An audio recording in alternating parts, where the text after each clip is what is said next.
il n'est pas normal que dans un pays sous-développé ou en voie de développement, pour mettre le vernis, n'est-ce pas, que les jeunes soient formés, sortent des ateliers de formation, sortent des écoles, sortent de l'université et qu'ils deviennent des épaves, qui restent à la maison, qui ne trouvent pas de l'emploi.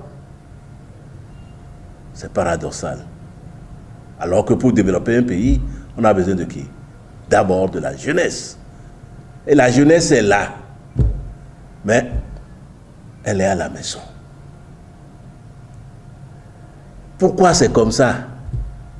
C'est le système qui gouverne notre pays. Et ce système-là a pour nom le pacte colonial, dont le volet éducation. Tant qu'on ne va pas résoudre ça, on ne s'en sortira pas. À savoir que nous sommes les seuls pays, surtout les pays francophones d'Afrique, comme le Bénin, à continuer d'enseigner dans la langue du colonisateur au mépris de nos langues. Et de par le monde, on a vu les pays qui étaient au même niveau que nous, au moment où on a cédé à l'indépendance, qui sont aujourd'hui très très loin, ces pays-là ont dû leur avancer au fait qu'ils sont sortis de l'ornière coloniale et néocoloniale pour revenir à leurs fondamentaux en termes de langue, d'enseignement et d'administration.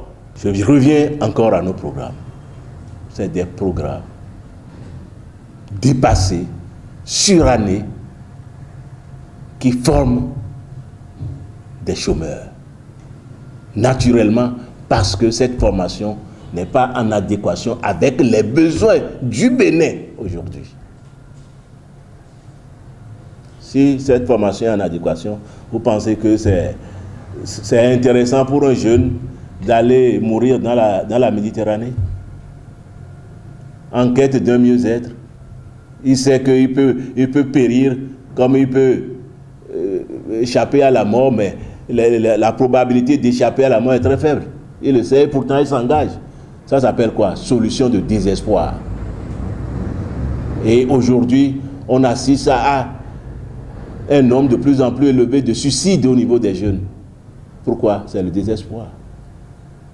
Ça doit interpeller nos gouvernants. Ça ne les intéresse pas. De changer d'orientation à l'école. C'est de ça qu'il s'agit.